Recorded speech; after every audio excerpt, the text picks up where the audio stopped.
자, 광동제약을 볼게요. 어제 이제 뭐 야간 무방에서 설명해 드린 내용, 그 내용이 거래량이 1,500만 주 이상 터져주고 양봉이 형성되면 따라붙을 수 있다라고 했거든요. 근데 그 부분이 그렇게 설정이 안 돼 버렸어요. 일단은 지금 기준에서의 흐름은 사실상은 어, 객관적으로 얘기를 말씀을 드리면 일단은 다 떠나서 양봉이든 음봉이든 다 떠나서 이제 일단 5% 음봉이라는 게 더 버겁긴 합니다만 다른 걸 다 떠나서 지금의 기준은 어떻게 되는 거예요?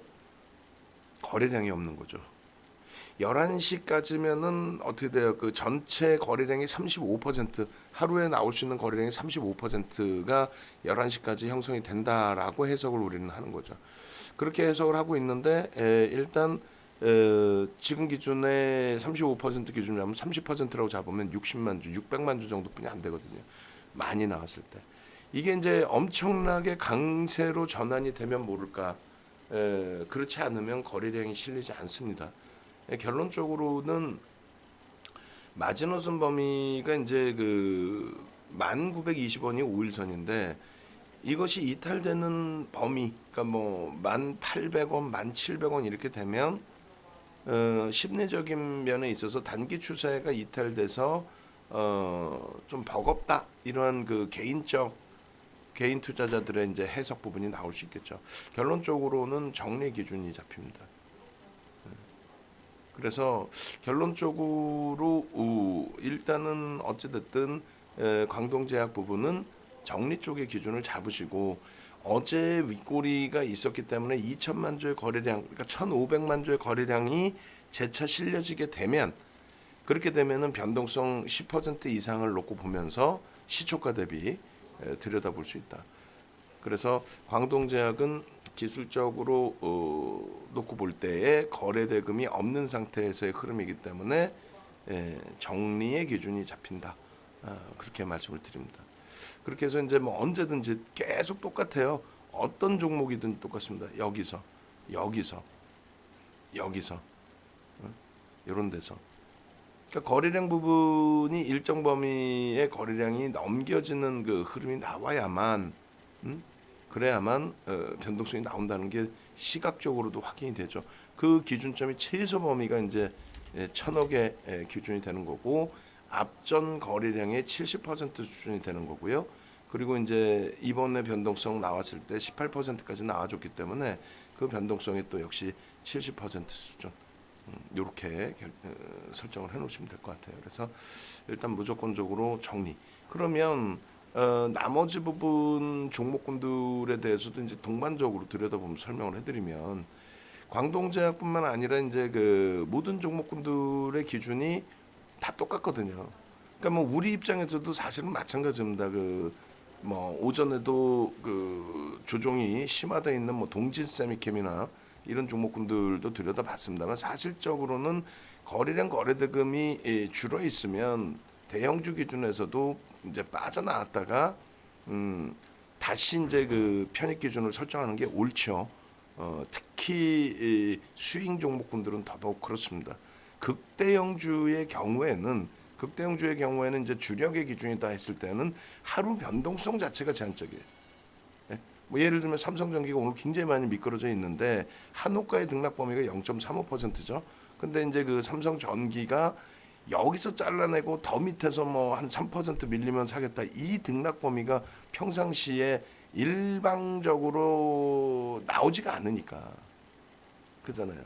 그러니까 이제 그쪽 보면은 이제 그 심사숙고해서 추세 범위로 또그 한번 편입을 하면은 이제 주력 기준에서 비중 유지하면서 이제 추세 전략 부분으로 이렇게 대처를 하는 거고 수익 종목은 사실은 그 변동성이 좀 일부 있죠. 그러다 보니 전략 부분을 좀 빠르게 변동성 거래량 이용해서 빠르게 대처하는 것이 옳습니다만 우리 그 수익 종목도 의약품처럼의 아주 큰 변동성이 아니라서 가지고 오다 보니 조금 뭐랄까요 버거운 상황에 놓여지는 경우도 있습니다. 또 본의 아니게 넷마블 같은 경우는 말 같지도 않은 조정이 나오는 경우도 있어요. 근데 단타 종목의 경우에는 아주 냉정하게 기준을 잡지 않는다면 추후의 흐름에서 지금은 상관이 없어요. 아직까지는 이제 뭐 의약품 같은 경우에 코로나19가 완전히 종식되지 않았기 때문에. 근데 나중에 낭패를 볼 수 있다는 거죠. 그 나중이라는 건 별게 아니에요. 하다못해 뭐 신라젠하고 셀트리온 볼 텐데 예를 들면 그 신라젠에 여러분들 잘 아시는 것처럼 신라젠의 요 흐름 거래대금 죽고 나서 완전히 15만 원에서부터 만 원이 깨져버리는 흐름 나오잖아요. 근데 이제 셀트리온도 마찬가지라는 거예요. 삼성 바이오로직스도 그렇고 2017년 하반기부터 2018년 상반기까지의 흐름 그러고 나서 어떻게 돼요? 거래대금 죽은 다음에 완전히 고점 대비 시가총액 3위까지 올라갔던 시가총액 40조를 넘겼던 그런 종목이 60%의 조정이 나버려요. 60%. 말 같지도 않은 흐름이죠. 그런 낭패를 볼 수 있다는 거. 거래대금이 죽고 추세가 깨졌는데 계속 가져가게 된다라고 한다면. 그래서 그런 부분을 좀 이겨낼 수 있도록 기준을 잡자라는 겁니다. 아, 현대글로비스 18만 원까지 공격 나옵니다. 우리가 뭐 자동차 비중도 현대차도 있고 모비스 만도도 있고 이러다 보니 뭐 글로비스까지 막 확대해서 들여다 볼 수는 없고 좀 버거운 그 기준이고 했겠습니다만 어찌됐건 그 현대글로비스의 흐름을 놓고 보면서도 전체적인 추이 부분을 긍정적으로 좀 해석해서 들여다볼 필요는 있을 것 같아요. 다시 이제 광동제약으로 이제 넘어와서 이제 보여드리게 되면은 아직까지는 뭐 상상을 초월하는 거래대금이잖아요. 지금 코로나19의 영향이 가장 큰 거죠. 거래대금 자체가 창사 이래 사상 최대치란 말이에요.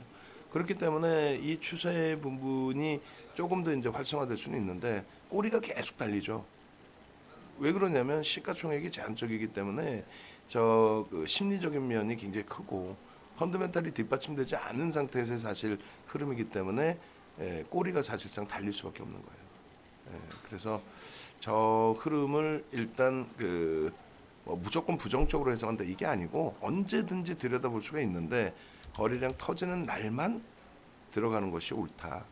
그렇게 됐을 때 뭐 단기 추세, 단기 공략주를 원했을 때 광동제약뿐만 아니라 오늘 당장의 기준에서도 어때요? 뭐 어제 상한가 들어갔던 KEC 시가총액은 좀 작다 할지라도 교육 받으신 대로 놓고 보시면 어제 상한가네 오늘 변동성 나올 수도 있겠네 거래량만 터지면 되겠네 이런 기준에서 들여다볼 수 있잖아요. 결론적으로는 KEC라든가 뭐 한국 유니온 제약이라든가 또 오성 첨단 소재라든가 이런 종목군들 다 변동성 이용해서 기준 좀 잡을 수 있는 기준이 되죠. 오늘 그 KEC는 전체 그 공개적인 기준에서 올려드리지는 않았습니다만 라이브 방송 쪽에는 일단 올려놓은 상태였고 그리고 또 한국 유니온 제약 같은 경우도 최근 이제 들여다본 흐름 속에서 방안에서 오늘도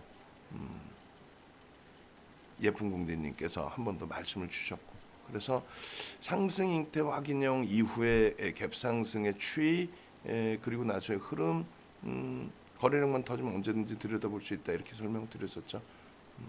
한국 유니온제약도 지금 기준에서도 13%의 기준인데 시가총액이 이제 뭐 얼마 안 돼요 사실은. 그래서 앞전에 거래량 부분 900만 주, 1000만 주 정도 실릴 수 있는 흐름이 지금 현재 형성이 돼 있으니까 지지라인 형성되고 움직이면은 따라붙을 수 있습니다. 이건 별도로 녹화를 해드릴게요. 자, 최종적으로 이제 그 광동제약 마무리해드립니다. 일단은 좀 가져가고 싶다 하셨을 때 마지노선이 이제 5일선 OMA의 기준이다라고 말씀을 드린 거고요. 그리고 가급적이면 이제 거래가 없기 때문에 정리를 했다가 거래가 터질 때 들어가셔도 됩니다. 아니야 나 좀만 더 볼게요. 그러니까 마지노선은 좀만 더 보신다 했을 때 5일 전의 경우 이탈되면 그래서 1,900원 정도에 놓여져 있는데 1,800원, 1,700원 이렇게 되면은 일단은 잘라내신 이후에 거래 터질 때 다시 들어가시는 것이 맞다라고 설명을 드립니다. 자, 그렇게 해서 광동제약의 기준점까지 잡아 드렸습니다. 개별 매매의 기준에 있어서는 개별 매매 하실 때 손절 범위나 이런 부분들 기술적인 분석 부분들 명확하게 지켜주셔야 돼요.